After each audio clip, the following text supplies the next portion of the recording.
Hello ladies and gentlemen, my name is Dan, the voice behind ThatKaitoDan, and welcome to my reaction/analysis to the second Volume 4 World of Remnant for RWBY, and this time on Mistral. So yeah, what a surprise this was. I had just finished working on the Veil one, and then I heard that the second World of Remnant was coming out for Mistral, and god, I didn't expect to be this busy this week. So I'm guessing with this process, we've got Mistral, when I do this today, recording, and then tomorrow for you guys, or however it works. My head's a little spinned. But then we've got another kingdom when this releases for first members, and then the final kingdom, which should leave us with Friday kind of blank. But that could be where, with the return of the fan service podcast, we get to see the first sighting for the public of the Volume 4 opening. We've had the opening before released separately, so it wouldn't be a surprise there. So, yeah, we got a whole week of stuff to go for. So yeah, again, the process for this, I'm going to be reacting first, and then we're going to skip over to 2D Dan so we can go over the analysis portion. So let's get all set to go. I'm ready. So we'll begin in 3, 2, 1. RWBY World of Remnant. We're going to have a lot of these this volume, aren't we? Mistral. Because we got 4 this time coming up before the show starts, and who knows how many in between. Is he drinking? Where were we? God damn it, man. You're supposed to be on the job. This is Remnant's second largest landmass.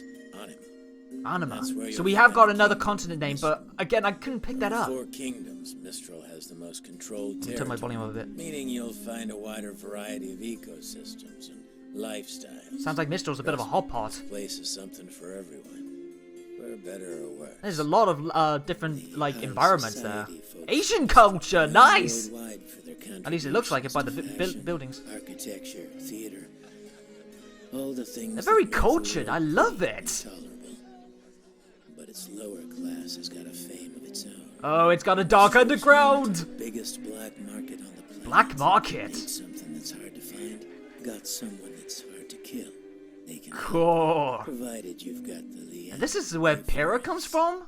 There's one common thread that links all these people together, though. They're built on the cliffside. Respect for nature. Respect for nature, right. Natural resources. It's cool that they look like they're living on the cliffside, inside the land. That's awesome. I love that. Whoa, look at those airships. They look like they're right out of Treasure Planet. Love that film, by the way. Their ability to utilize the land to its fullest potential. Yeah, they definitely look like they live in the actual land itself. Of course, the bigger the kingdom, the harder it is to govern. There's a reason traders and thieves flock to Mistral.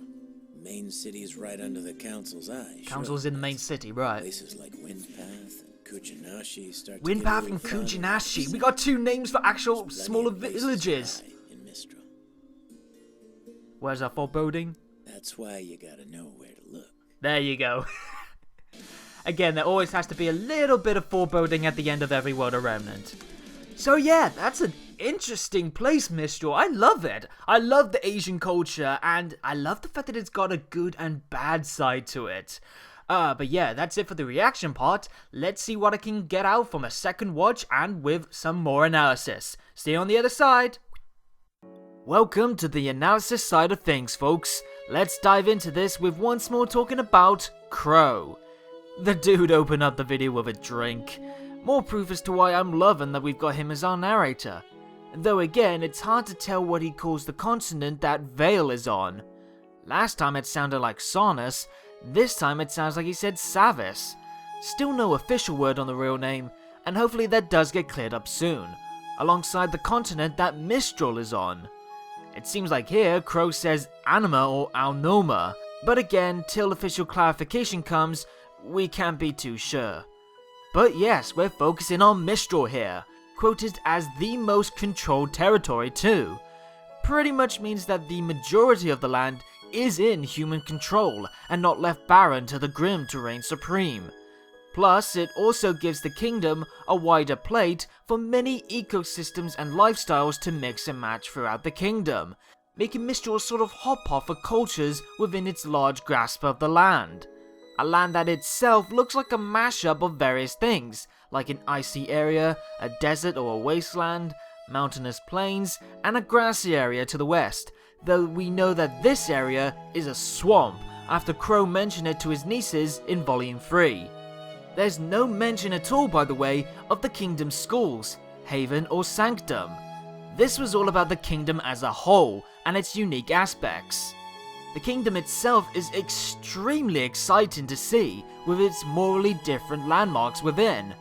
The same place that is the biggest provider to the world in terms of drama, fashion, and architecture from its high society is also the same place that underground gives off the vibe that you will never find a more wretched hive of scum and villainy than here, with the biggest black market in the world and a den for thieves, traitors, assassins, and more. I mean, it makes sense that Mistral is big in the major areas of production and culture distribution when it has a trade route, noted back in the card game from Volume 2, but to also have such a seedy underbelly is quite interesting. To be honest though, we should have expected this, since Crow mentioned some people in the bar to the west of Mistral Swamps may be up to less than favourable jobs, and Cinder in her big speech mentioned the kingdom as undesirable. Crow said it best though, that even with Mistral having a largely controlled domain that has the council right at the centre of its major city, thugs and criminals will slip through the cracks to get to pitching their craft underground. Another element that makes me excited to see more of the kingdom alongside its overall theme feeling very Asian inspired.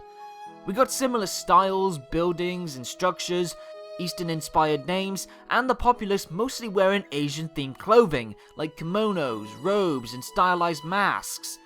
I love the Asian culture, and that teaming with the unique moral practices going on surely means that Mistral has a lot of exciting possible stories and colourful personalities that it can offer, especially if we look at what seems to be our first Fox Faunus with the drama representative, and this horned guy splashing the cash. We could be seeing Mistral housing many Asian-based Faunus types. I equally love its origins and that even with many of its populace being morally off-key, Crow mentions a shared respect for nature. It's a strong belief to have, but for even the criminals to be hinted as having this element intrigues me. Instead of living on top of the land, they live inside the earth itself, aided by the sharp-edged rocks of the Windrush Cliffs and the sea below. We also spotted some flying ship versions of the airship, kinda like in Treasure Planet, though if that's how air travel was during the kingdom's inception, or if that's the Mistralian take on airships, we don't know. You wouldn't put it past them though using materials and styles opposite that of the more tech-savvy Atlas folk though. I can see how this is the home for many faces we know already. Sun, while not a true Mistralian, having grown up in Vacuo, is a noted rascal, plus his eastern origins mix in well with his second home. And of course Neptune would come from an epicenter of fashion given his attire. You can even make a connection for Scarlet here since his attire and Peter Pan origins can tie into the ship-like aircrafts, if that's still a thing. Sage though, I guess he would be a savvy architect. It works well for the home of Team Auburn as well given their attire, even Reese since I could find her being fine in the more rougher aspects of her town given her extreme theme. And then we got the villains. Cinder, Emerald and Mercury could all be fine residents or at least prospectors of the underground of Mistral, even though we know Merc at the very least lived in the mountains. He didn't have to live in the capital though to be a Mistralian, and the shady acts aren't just limited to here too, as I'll mention in a bit. The one thing to note, we know at least the major city of Mistral is Asian themed, and we've seen other members of the cast wear Asian themed clothing. Just like a certain Mr. Lai Ren, who we know is on his way to Mistral alongside Nora, Ruby and Jean. Could Ren be from Mistral originally, or is this just a coincidence? Pyrrha's an interesting case too. She's from Mistral, but she's not a troublemaker or a criminal, and with her clean morals, you would imagine that she would be in the more respectable spots of the capital. And yet we know her origins and design comes from Achilles, who isn't an Asian figure, but a Greek figure. With this, I kind of imagine that the mixed mash of ecosystems and lifestyles isn't limited to just the landscapes, but also could mean that Mistral isn't just Asian themed exclusively. Instead, Greek-inspired areas are part of the town as well. We know now that there are thriving cities outside of the major one, so what's to stop one of those as well being a more fitting place for Miss Nikos, and adding on to that mix of cultures that Crow referred to.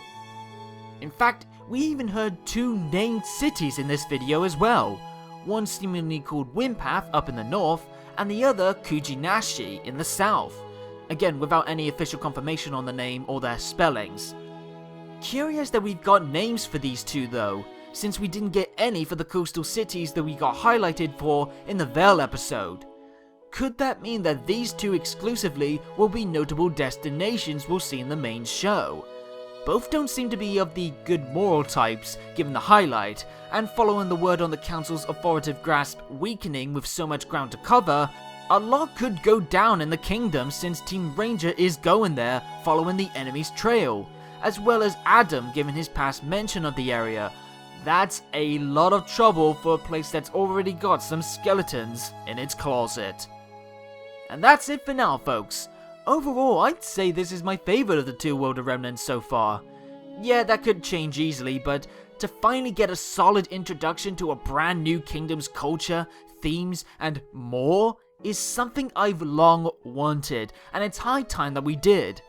Plenty of juicy bits with a mix of good and bad to the kingdom. Definitely adds to Mistral being an exciting new realm to explore, and I hope the same is said for the other kingdoms too. But what did you guys think? You happy with the insight on Mistral, or would you have welcomed a bit more? Anything that I've said caught your mind, or is there something that I missed? Let me know in the comments down below, like and fade the video if you wish, and subscribe and click on the bell to know when new uploads are out. Plus follow me on Twitter where I post RWBY related details, updates on future videos, and more. Until next time though, have a good day or good night, and peace out.